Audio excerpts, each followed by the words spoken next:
બે યુવતીઓ પકડાઈ। હાલના યુવા પેઢી ભારતીય સંસ્કૃતિએ વિસરીને પશ્ચિમ સંસ્કૃતિનું અનુકરણ કરવા લાગી છે, જે આપણા સમાજ માટે ખૂબ જ મોટું કલંક માનવામાં આવી રહ્યું છે।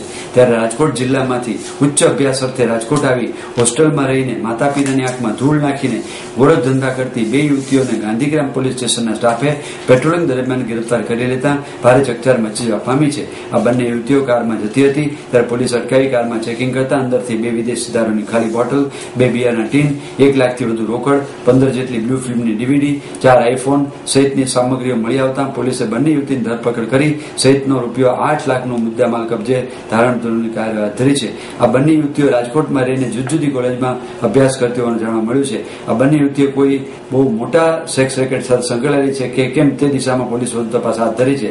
રાજકોટ શહેરના ગાંધીગ્રામ પોલીસ સ્ટેશનનો સ્ટાફ આજે સાંજે પેટ્રોલિંગમાં હતો ત્યારે જ્યોતિનગર વિસ્તારમાં પેટ્રોલિંગ દરમિયાન એક લાલ કલરની કાર શંકાસ્પદ હાલતમાં નીકળતા તેને અટકાવવામાં આવી હતી। તેમાં બેઠેલી બંને યુવતીઓના નામ પૂછતા સ્પષ્ટ જવાબ નહીં આપતા પોલીસે શંકા જતા કારમાં તપાસ કરતા પોલીસ પણ ચોંકી ઉઠી હતી। કારમાંથી 2 વિદેશી દારૂની બોટલ, 2 બિયરના ટીન, 1 લાખ રૂપિયાની વધુ રોકડ, 15 જેટલી બ્લુ ફિલ્મની DVD સહિતની વસ્તુ મળી આવતા પોલીસે બંને યુવતીની ધરપકડ કરી હતી। બંને નામ પૂછતા કૃષ્ણા ધારિયા અને પાયલ બુટાણી હોવાનું જાણવા મળ્યું હતું। તેમજ પોતે રાજકોટ જિલ્લાની હોવાનું અને રાજકોટમાં રહીને કોલેજ અભ્યાસ કરતી હોવાનું જાણવા મળ્યું હતું। જેથી પોલીસે દારૂની ખાલી બોટલ, 2 બિયર, રોકડા લઈ 4 આઈફોન, 1 કાર તેમજ 15 જેટલી બ્લુ ફિલ્મની DVD મળી કુલ 8,21,000નો મુદ્દામાલ કબજે લઈ ધારાધોરણની કાર્યવાહી હાથ ધરી। 2 યુવતીઓના રિમાન્ડ મંજૂર। રાજકોટ ગાંધીગ્રામ પોલીસ સ્ટેશન દ્વારા ગઈકાલે 2 પટેલ યુવતીઓને પકડી કારમાં ચેકિંગ થતા અંદરથી અનેક પોલીસ ચોંકાવનારી વસ્તુ મળી આવી હતી। કારમાંથી 2 દારૂની ખાલી બોટલ, બિયરના ટીન, 4 આઈફોન, 15 જેટલી બ્લુ ફિલ્મની DVD સહિતની સામગ્રી મળી આવતા પોલીસે બંને યુવતીની ધરપકડ કરી તપાસ અર્થે 3 દિવસના રિમાન્ડ મેળવવા કોર્ટમાં રજૂ કરવામાં આવી હતી। જેમાં કોર્ટ દ્વારા બંને યુવતીને 1 દિવસના રિમાન્ડ મંજૂર કરવામાં આવતા પોલીસે બંને યુવતીનો કબજો મેળવી તપાસ હાથ ધરી છે। 1 દિવસના રિમાન્ડ દરમિયાન પોલીસે કેટલી હકીકત મેળવી શકે છે અને શું તપાસમાં બહાર આવે છે તેના પર સૌની મીટ મંડાયેલી છે। 2 યુવતીઓ જામીન ઉપર મુક્ત। રાજકોટના ગાંધીગ્રામ પોલીસ સ્ટેશનમાં પકડાયેલી બંને યુવતીઓ ગઈકાલે કોર્ટ દ્વારા 1 દિવસના રિમાન્ડ મંજૂર કર્યા બાદ આજે તેના રિમાન્ડ પૂરા થતા બંનેને કોર્ટમાં રજૂ કરવામાં આવી હતી, જેઓને આજે જામીન ઉપર મુક્ત કરવામાં આવ્યા હતા। ગુરુવારે રાત્રે દારૂ, બિયર, અશ્લીલ CD, 4 આઈફોન અને રોકડ સાથે પકડાયેલી બંને યુવતીને પૂછતાછ કરતા તેઓ દારૂ બિયરનો જથ્થો બિલ્ડર કમલેશ રામાણીએ આપ્યો હોવાનું જણાવ્યું હતું। ત્યારબાદ કોર્ટમાં કોર્ટ દ્વારા 1 દિવસના રિમાન્ડ મંજૂર કરવામાં આવ્યા હતા, જે આજે પૂર્ણ થતા પોલીસ દ્વારા કોર્ટમાં રજૂ કરવામાં આવતા કોર્ટ દ્વારા બંનેને મુક્ત કરવામાં આવી હતી। ઘટનામાં હજુ ભેદ ઉકેલાય તેવી આશા છે અને અનેક મોટા માથાઓની સંડોવણી ખુલે તેવી શક્યતા સેવાઈ રહી છે। કોની હતી એ પ્રશ્ન જ બની રહ્યો છે। એકચ્યુઅલી રિયલમાં મને બી ખબર નથી કે મને કેવી રીતના ફસાવવામાં આવી છે। વધારે ઇન્ટરેસ્ટ હું તમને 5 વાગે આપું છું અને બધા રિલેશન આપણે સમજતા હોય એવા તો ન હોય ને। મારી કારમાંથી એકચ્યુઅલી નીકળેલી જ નથી એ કારની બોટલ અને જે સીડીઓ હતી મારી કારમાંથી કોઈ મૂકી ગયું કે આઈ ડોન્ટ નો। હું જસ્ટ હતી ત્યાંથી પોલીસે મને જસ્ટ એરેસ્ટ કરી છે। મને ખુદને ખબર નથી મારી કારમાં એ સીડી ક્યાંથી આવી છે। અને રહી વાત કમલેશ રામાણીની તો રિયલમાં એને ઓળખતી જ નથી, ખોટે મને એની સાથે સ્કેન્ડલમાં ફસાવવામાં આવી છે। નહીં તો અમને ખુદ પોલીસ ફસાવે છે, કોણ ફસાવે છે। 5 વાગે તમને જસ્ટ બધા ઇન્ફોર્મેશન આપે ના દારૂ મળેલો જ નથી એકચ્યુઅલી મારી કારમાંથી સીડી મળેલી છે પણ એ મને નથી ખબર કેવી રીતના આવેલી છે અને મને સીડી જોવી હોય તો હું આઈફોન યુઝ કરું છું, હું એમાંથી જોઈ શકું છું બ્લૂટૂથમાંથી। આટલી બધી સીડી રાખવાનો કોઈ મીનિંગ જ નથી। એ તમને 5 વાગે એકચ્યુઅલી મારી અત્યારે કોઈ સિચ્યુએશન નથી, મને એટલું હેરેસમેન્ટ કરવામાં આવેલું છે। ના કોલ ડિટેલમાં આવશે, પોલીસ સરકારમાં પૂરો સાથ સહકાર આપશે, એ બેઝ પર જામીન મળી જશે। 2 યુવતી પ્રકરણમાં બિલ્ડરનું નામ ખુલ્યું। રાજકોટના ગાંધીગ્રામ પોલીસ સ્ટેશનના સ્ટાફે 2 યુવતીઓને બીભત્સ સીડી અને દારૂ બિયરની બોટલો સાથે પકડીને ધોરણસરની કાર્યવાહી હાથ ધરી હતી। આ પ્રકરણમાં પકડાયેલી બંને યુવતીઓ દારૂનો જથ્થો પોતાના રાજકોટના નામાંકિત બિલ્ડર અગ્રણી કમલેશ રામાણીએ આપ્યો હોવાનું જણાવતા ભારે ચકચાર મચી જવા પામી છે। ત્યારે આ અંગે કમલેશ રામાણીનો સંપર્ક કરતા પોતે એવું જણાવ્યું હતું કે પોતે આ બેમાંથી એક પણ યુવતીને ઓળખતા પણ નથી અને તેઓને ક્યારે પણ મળ્યા નથી। આ ગુનામાં ખોટી રીતે સંડોવણી કરવામાં આવી રહી છે। રાજકોટ શહેરના એક પોલીસ ઇન્સ્પેક્ટર દ્વારા તેઓને ફસાવવામાં આવી રહ્યાનું જણાવ્યું હતું।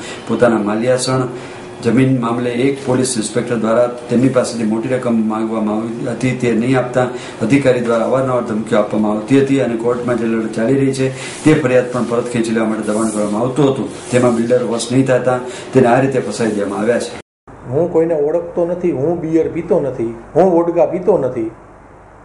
આ માત્ર ને માત્ર ક્રાઇમ પીઆઈ નકુમ સાહેબે મેં એની ઉપર અગાઉ ફરિયાદ કરેલ હોય હાઈકોર્ટમાં, એ પાછી ખેંચાવવા એનો ખાર રાખી અને મને ખોટી રીતે ફસાવી દેવા અવારનવાર ધમકીઓ પણ પવડાવે છે અને અગાઉ પણ એને મારી વિરુદ્ધ 2 મહિના પહેલાં જને સદમેરા નામના બિલ્ડર થ્રુ ખોટી ઉપજાવી કાઢેલ ફરિયાદ કરેલ, જે હાઈકોર્ટે પણ ખોટી ધારી અને સ્ટે કરેલ હતી, એ હું કોઈ ઓળખતો જ નથી, તો મારે કોઈના વિશે શું લેવા દો? મારે તો માત્ર આ લડાઈ છે નકુમ સાથેની.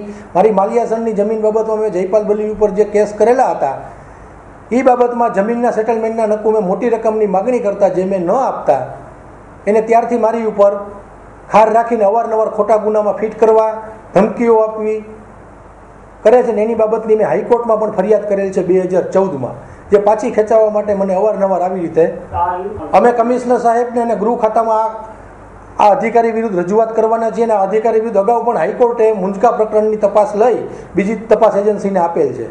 આ અધિકારીનો ધંધો જ રૂપિયા પડાવવાનો છે. ગાડીમાં 2 ટીન બિયર અને દારૂની બોટલો, ઇંગ્લિશ દારૂની બોટલો મળેલી, ખાલી બોટલો. એ અંગે પૂછપરછ કરતાં કંઈક સંતોષકારક જવાબ નહોતો હતો. ગાડીના કેસ પેપર કે કંઈ બતાવેલ ન હતું. ને ગાડીમાં બીભત્સ કેસેટ અને સાહિત્ય મળી આવે એ માટે એને પોલીસ સ્ટેશન લાવવામાં આવેલ છે. એમાં એક ક્રિષ્ના નામની યુવતી છે, બગસરાની છે, અને પાયલ જેતપુરની છે, અને છેલ્લા 3 વર્ષથી રાજકોટમાં રહે છે, કાલાવાડ રોડ ઉપર રહે છે. હા, એમાં એક કમલેશ રાવાણી નામનું નામ ખુલ્યું છે, એ પાયલ સાથે કોન્ટેક્ટમાં છે. જી, એની કોલ ડિટેલ માટે પ્રોસેસ કરી દીધી છે. હા, 3 દિવસના રિમાન્ડ માંગી દીધો છે. ગોંડલના બિલિયાળામાં આગ ફાટ્યું, સૌરાષ્ટ્રમાં ઠેર ઠેર વરસાદ. શનિવારે સૌરાષ્ટ્રમાં સવારથી વાદળછાયું વાતાવરણ રહ્યું હતું. ગોંડલના બિલિયાળા ગામે 12 મે ઘાંગા થયા હોય તેવા દ્રશ્યો જોવા મળી રહ્યા છે, જેના લીધે ગોંડલના બિલિયાળા નીચાણવાળા વિસ્તારોમાં પણ પાણી ભરાયા હતા. ગોંડલ તાલુકા મામલતદાર આર બોરડના જણાવ્યા પ્રમાણે બિલિયાળામાં ફાટ્યું અને જળબંબાકાર વરસાદ વરસ્યો છે. 8 ઇંચનો આંખ તંત્ર આપી રહ્યું છે. ગોંડલના ઘણા ગામડાઓમાં 1.5 થી 2 ઇંચ વરસાદ વરસ્યો હતો. ગોંડલના દેરડી, કુંભાજી પાટ, રાણસીકી, પિંજીવાડ સહિતના ગામોમાં બપોર બાદ મેઘરાજ ધમાકેદાર આગમન થયું હતું, જેમાં ગાજવીજ સાથે 1.5 કલાકમાં દેરડી, કુંભાજીમાં 1.5 ઇંચ અને ખાટ બિલોરી, જાણસીકી, વિંજુવાડ સહિતના ગામોમાં 2 ઇંચ જેટલો વરસાદ પડ્યો હતો. મોસમના પ્રથમ વાવણી લાયક વરસાદને લઈને રાણસીકી, વિંજીવડ ગામના નદીમાં ભારે પૂર આવ્યા હતા. આ સાથે ચેકડેમ ઓવરફ્લો થઈ જતા ખેડૂતોમાં આનંદની લાગણી ફેલાઈ જવા પામી છે. ગોંડલ ગામે પતંગમાં મેઘરાજાએ ધમાકેદાર એન્ટ્રી કરતા વરખની હેલી પ્રસરી જવા પામી છે. તાલુકાના બિલિયાળામાં 7 ઇંચ વરસાદ નોંધાયો હતો, ત્યારે દેરડી, કુંભાજી, વિંજીવડ, નાણકા, પાંચીવદર સહિતના ગામોમાં પણ 3 ઇંચથી 4 ઇંચ વરસાદ નોંધાયો હતો. પ્રાપ્ત વિગત મુજબ ગોંડલ તાલુકાના ગ્રામ્ય પંથકમાં આજ રોજ મેઘરાજા ઓળઘોળ થઈ ગયા હતા. બપોર બાદ બિલિયાળામાં 2 કલાકમાં 7 ઇંચ વરસાદ વરસ્યો હતો. વરસાદને પગલે સામના રોડ રસ્તા ધોવાઈ ગયા હોવાનું સરપંચ લાલભાઈ રૂપાલાએ જણાવ્યું હતું. બિલિયાળાની મુલાકાતે મામલતદાર આર બોરડ પણ પહોંચી જયંતિભાઈ ટોલ સહિતના દોડી આવ્યા હતા. ત્યારે તાલુકાના દેરડી, કુંભાજી, વિંજીવડ, સેકડા, નાના હડમત, પાંચીવદર સહિતના ગામોમાં 3 થી 4 ઇંચ વરસાદ નોંધાયો હતો. બિલિયાળામાં 7 ઇંચ વરસાદ વરસતા ગામની નદી 2 કાંઠે વહેવા લાગી હતી.